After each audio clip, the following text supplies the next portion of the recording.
जय हिंद प्रिय विद्यार्थियों, मैं रविंद्र कुमार आपके अपने इस हिंदी स्टडी मोशन चैनल पर आप सबका हार्दिक स्वागत करता हूं। प्रिय विद्यार्थियों, आज आप हमारे साथ पढ़ने वाले हैं जयशंकर प्रसाद द्वारा रचित कामायनी नामक महाकाव्य के श्रद्धा सर्ग के श्रद्धा मनु शीर्षक के अंतर्गत इन छंदों को। तो आइए दोस्तों, आपको ले चलें। लगे कहने मन सहित विषाद, मधुर मारुत से ये उच्छ्वास, अधिक उत्साह तरंग अबाध हो। उठाते मानस में सविलास, किंतु जीवन कितना निरुपाय। लिया है देख नहीं संदेह, निराशा है जिसका परिणाम सफलता का वह कल्पित गेह है। दोस्तों, यहाँ पर जब श्रद्धा ने मनु से कहा था कि जिसे तुम अभिशाप समझकर इस एकांत स्थान पर बैठे हुए हो, यह प्रकृति द्वारा दिया गया तुम्हारे लिए एक रहस्यमय वरदान है। इस बात को तुम भूलकर यहाँ पर मत बैठो। जब श्रद्धा ने ये बातें कही तो मनु ने सुना, और सुनने के बाद में देखिए क्या कहते हैं। लगे कहने मन सहित विषाद, मनु श्रद्धा की बातों को सुनने के बाद में विषाद सहित यानी दुख पूर्वक कहने लगे। मधुर मारुत से ये उच्छ्वास, तुम्हारे ये मधुर मारुत से मधुर वायु के समान, अर्थात शीतल मंद सुगंधित वायु के समान उच्छ्वासों के द्वारा, उच्छ्वास कहते हैं सांस लेना और छोड़ना, इसी को उच्छ्वास बोलते हैं। तो उच्छ्वासों के द्वारा जो विलासपूर्ण बातें आपने मुझसे कही हैं, उठाते मानस में वे सभी हमारे मन में अधिक उत्साह तरंग आबाद, वे सब हमारे मन में अत्यधिक उत्साह की तरंगे उत्पन्न करने वाली हैं। आगे कहते हैं, किंतु जीवन कितना निरुपाय, किंतु मनुष्य का जीवन कितना निरुपाय है, कितना विवश है। मनुष्य के हाथ में कुछ है ही नहीं है। ये सब लिया है देख नहीं संदेह, ये सब मैंने अपने जीवन में अनुभव करके देख लिया है, नहीं संदेह, इस बात में कोई संदेह नहीं है। आगे कहते हैं, निराशा है जिसका परिणाम सफलता का वह कल्पित गेह है। मनुष्य सफलता का अपने जीवन में तरह तरह की कल्पनाएं किया करता है। मनुष्य अपने जीवन में सफलता की तरह तरह से कल्पनाएं किया करता है, अथवा ये कहें कि कल्पित गेह। मनुष्य का जीवन कल्पनाओं का गेह यानी घर है। अंत में यही परिणाम निकलता है, निराशा है जिसका परिणाम, अंत में ये एक परिणाम निकलता है, वो निराशापूर्ण होता है। अर्थात व्यक्ति जीवन भर संघर्ष किया करता है और अंत में उसको एक स्थान पर पहुंचना होता है। आइए इसकी व्याख्या को समझते हैं, तब अच्छे समझ में आ जाएगा।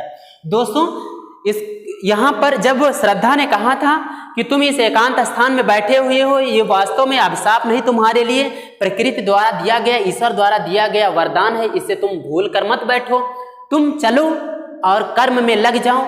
इस बात को सुनने के बाद में मन को दुख हुआ। वे दुखी होते हुए उस श्रद्धा की कैसी बातों को सुना, श्रद्धा की शीतल मंद सुगंधित वायु के समान आनंद प्रदान करने वाले उच्छ्वासों के द्वारा विलासपूर्ण बातें सुनी। वे बातें मनु के मन में उत्साह की अत्यधिक तरंगे उत्पन्न करने वाली थी।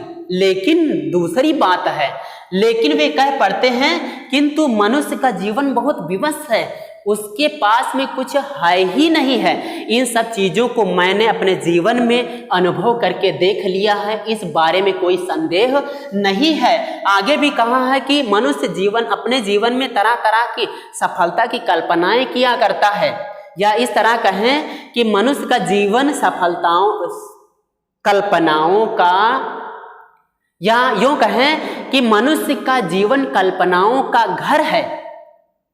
वे कहते हैं कि मनुष्य इतना जीवन भर संघर्ष किया करता है, कर्म में लगा रहता है, फिर भी अंत में उसको काल के गाल में समाना पड़ता है। ये सबसे बड़ी दुख की बात है, अर्थात उसे मरना पड़ता है। इससे बड़ा दुख कौन सा हो सकता है। आइए देखते हैं दोस्तों इसके काव्य का सौंदर्य को। तो भाषा यहाँ पर खड़ी बोली है, कौन सी दोस्तों, खड़ी बोली है।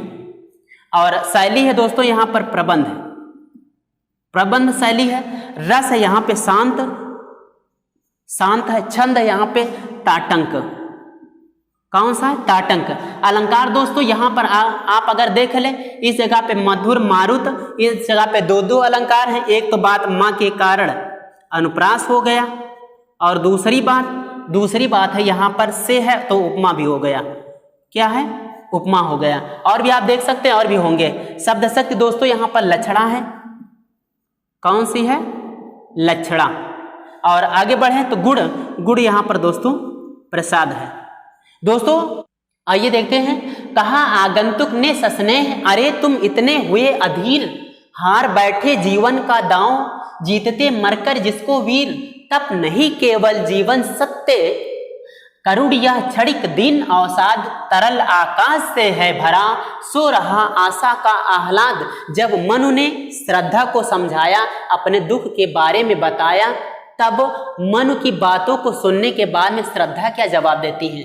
कहा आगंतुक ने सस्नेह, आगंतुक श्रद्धा ने स्नेह पूर्वक कहा, अरे तुम इतने हुए अधीर, अरे तुम तो अपना धैर्य खो बैठे, हार बैठे जीवन का दांव, और जीवन में सफलता के प्रति निराश होकर इस एकांत स्थान पर बैठे हुए हो, जिसे पाने के लिए जीतते मरकर जिसको वीर, जिसको पाने के लिए, जिसको जीतने के लिए वीर साहसी व्यक्ति परिश्रम करते हैं। आगे जब श्रद्धा मनु को तपस्वी के रूप में देखती तो क्या कहती हैं? तप नहीं केवल जीवन सत्य, तपस्या करते रहना ही जीवन की सच्चाई नहीं है, करुण यह क्षणिक दीन अवसाद, और यह करुणा दीनता और दुख से युक्त तुम्हारी यह मना स्थिति क्षणिक है, क्षण भर के लिए है, जबकि तरल आकाश से है भरा, जीवन तरल आकाश के समान हरा भरा हुआ, आशाओं, प्रसन्नताओं और अभिलाषाओं से युक्त है।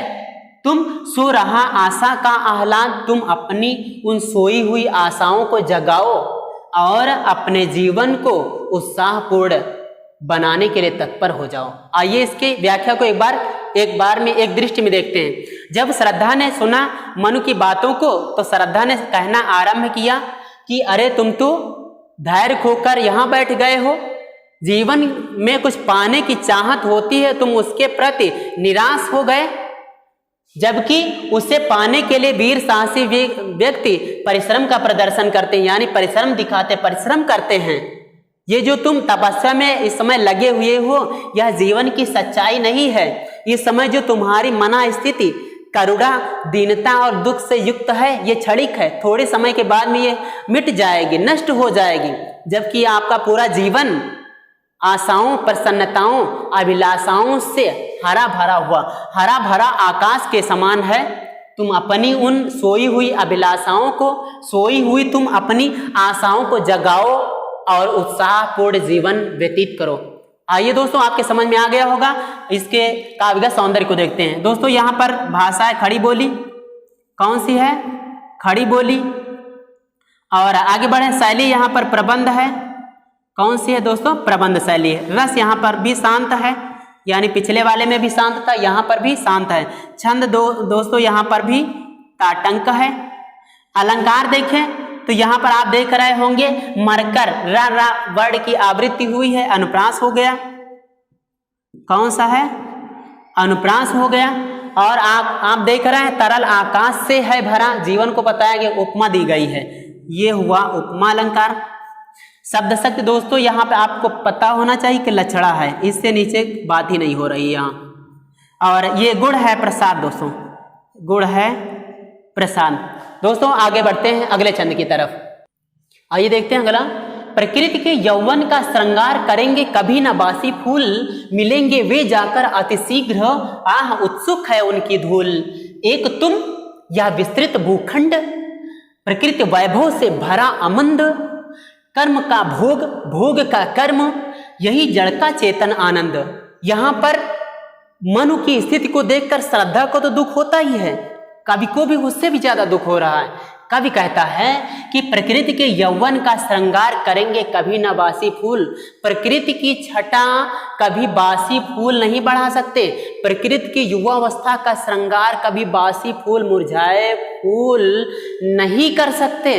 अर्थात उसकी शोभा में ये निर्जीव बेजान फूल कुछ नहीं कर सकते हैं। मिलेंगे वे जाकर अतिशीघ्र, उनकी एक हसरत होती है। उन मुरझाए हुए बेजान निर्जीव फूलों की एक हसरत होती है, धूल में मिलकर नष्ट हो जाना। उनकी धूल उनसे मिलने के लिए उत्सुक है और वे धूल में मिलने के लिए उत्सुक हैं। उसी प्रकार से इस संसार के कुछ लोग हैं जो निस्तेज लोग हैं, उनका भी जीवन उन्हीं फूलों की तरह ही सारहीन है।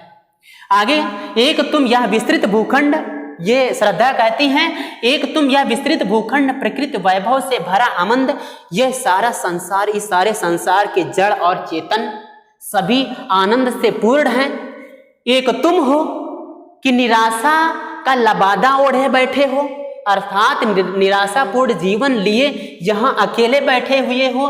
प्रकृति वैभव से भरा आनंद, प्राकृतिक संपदाओं से भरा हुआ यहाँ विस्तृत भूखंड, प्राकृतिक संपदाओं से भरी हुई यह सारी पृथ्वी तुम्हारे उपभोग के लिए है। तुम इसका कर्म करते हुए उपभोग करो और भोग करते हुए कर्म करो, क्योंकि इस संसार में सभी फल की चिंता किए बगैर अपने कर्म कर रहे हैं और आनंद मग्न हैं। देखो वृक्षों को, वो जड़ होते हुए भी चेतन मनुष्य की तरह फलते फूलते हुए आनंद का अनुभव कर रहे हैं। यही तो जड़ प्रकृति का चेतन आनंद है। आइए इसको एक बार फिर से समझते हैं।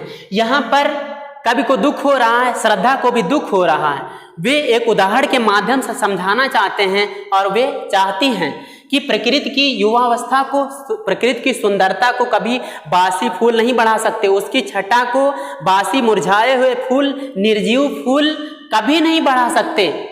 आगे कहते हैं उनकी एक ही हसरत होती, एक ही चाहत होती है उन बासी फूलों की, उन मुरझाए हुए फूलों की, केवल धूल में मिलकर नष्ट हो जाना। वैसे ही संसार में कुछ लोग हैं जिनका जीवन सारहीन है, वे लोग निस्तेज हैं। वे निस्तेज लोग जिनका जीवन सारहीन है। एक यहाँ पर श्रद्धा और भी आगे कहती हैं कि इस संसार में सभी जड़ चेतन वस्तुएं, सभी जड़ चेतन कहने का मतलब स्थायी और अस्थायी, सब के सब आनंद मग्न हैं और एक तुम हो कि निराशापूर्ण जीवन लिए एकांत में बैठे हुए। देखो यह सारी प्रकृति संपदाओं से भरी हुई है, तुम इसका उपभोग कर सकते हो, तुम इसका उपभोग कर्म करते हुए करो, कर्म करते हो भोग करो, भोग करते हुए कर्म भी करते रहो, क्योंकि इस संसार के बहुत से ऐसे हैं जड़ चेतन जो फल की चिंता किए बगैर अपने कर्मों में रत हैं और आनंद का अनुभव कर रहे हैं। यही तो जड़ प्रकृति का चेतन आनंद है। अर्थात देखो वृक्ष दूसरों के परोपकार के लिए फल फूल रहे और आनंद का अनुभव कर रहे हैं, यह जड़ प्रकृति का चेतन आनंद है। आइए दोस्तों इसके काव्य का सौंदर्य को देखते हैं। यहाँ पर भाषा है खड़ी बोली, खड़ी बोली। दोस्तों जैसा कि आप लोगों की समझ में ये अर्थ आ गया होगा, व्याख्या समझ में आ गई होगी, इसके काव्य का सौंदर्य को तो देखेंगे, लेकिन साथ में आपको ये पसंद ही आया है तो फिर वीडियो को लाइक कीजिए और दोस्तों को शेयर कीजिए, और यदि आप हमारे चैनल पर नए हैं तो चैनल को भी सब्सक्राइब कर लीजिए, है ना दोस्तों। तो आइए देखते हैं, शैली यहाँ पर प्रबंध है, कौन सी है, प्रबंध है, और रस यहाँ पर भी शांत है, छंद यहाँ पर ताटंक है। अलंकार देखें तो अलंकार अभी देख ले, यहाँ पर इसका अंत वाला मिल रहा है, यहाँ पे आप देख रहे होंगे इतनी दूर पे नहीं दोस्तों, हम ये एक पंक्ति में लिखना होता है और इधर हम लिख लाते हैं, क्योंकि पुस्तक में भी ऐसे। अब आप ऐसे मत सोचिएगा कि इसमें कई चरण इसमें 4 ही है दोस्तों, है ना। तो इस प्रकार से ये यहाँ पे मिलेगा तो क्या होगा, अनुप्रास हो जाएगा, क्या होगा, अनुप्रास हो जाएगा। और आगे बढ़ते हैं, प्रकृति वैभवों से भरी हुई है, तो यहाँ पर क्या है, अगर रूपक भी देखें रूपक भी है, और यहाँ पर देखें दोस्तों शब्द शक्ति है लक्षणा, और गुण है यहाँ पर प्रसाद। दोस्तों आज सिर्फ इतना ही, अगले वीडियो में हम इसका आगे वाला जो अंश होगा उसको लेकर उपस्थित होंगे। तो आइए दोस्तों चलते हैं, जय हिंद।